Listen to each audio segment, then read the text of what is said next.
بسم اللہ الرحمن الرحیم۔ اللہ کے نام سے شروع جو نہایت مہربان ہمیشہ رحم فرمانے والا ہے۔ ہمارا آج کا سبق سورت المومن کا تعارف ہے۔ سورت المومن، یہاں سے سورت احقاف تک ہر سورت حامیم کے حروف مقطعات سے شروع ہو رہی ہے، جیسا کہ سورت بقرہ کے شروع میں عرض کیا گیا تھا۔ ان حروف کا ٹھیک مطلب اللہ تعالیٰ کے سوا کوئی نہیں جانتا۔ چونکہ یہ 7 صورتیں حامیم سے شروع ہو رہی ہیں، اس لیے ان کو حوامیم کہا جاتا ہے، اور ان کے اسلوب میں عربی بلاغت کے لحاظ سے جو ادبی حسن ہے، اس کی وجہ سے انہیں عروس القرآن یعنی قرآن کی دلہن کا لقب بھی دیا گیا ہے۔ یہ تمام صورتیں مکی ہیں اور ان میں اسلام کے بنیادی عقائد، توحید، رسالت اور آخرت کے مضامین پر زور دیا گیا ہے۔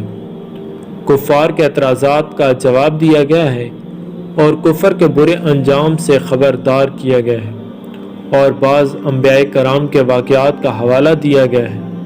اس پہلی صورت میں حضرت موسیٰ علیہ السلام کا واقعہ بیان کرتے ہوئے آیت 28 سے 35 تک فرعون کی قوم کے ایک ایسے مرد مومن کی تقریر نقل فرمائی گئی ہے جنہوں نے اپنا ایمان تک چھپایا ہوا تھا، لیکن جب حضرت موسیٰ علیہ السلام پر اور ان کے رفقا پر فرعون کے مظالم بڑھنے کا اندیشہ ہوا اور فرعون نے حضرت موسیٰ علیہ السلام کو قتل کرنے کا ارادہ ظاہر کیا، تو انہوں نے اپنے ایمان کا کھلم کھلا اعلان کرتے ہوئے فرعون کے دربار میں یہ مؤثر تقریر فرمائی۔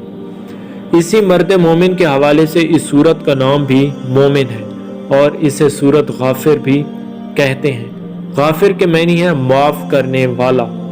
اس سورت کی ابتدائی آیت میں یہ لفظ اللہ تعالیٰ کی صفات بیان کرتے ہوئے استعمال ہوا ہے، اس وجہ سے اس سورت کی پہچان کے لیے اس کا ایک نام غافر بھی رکھا گیا۔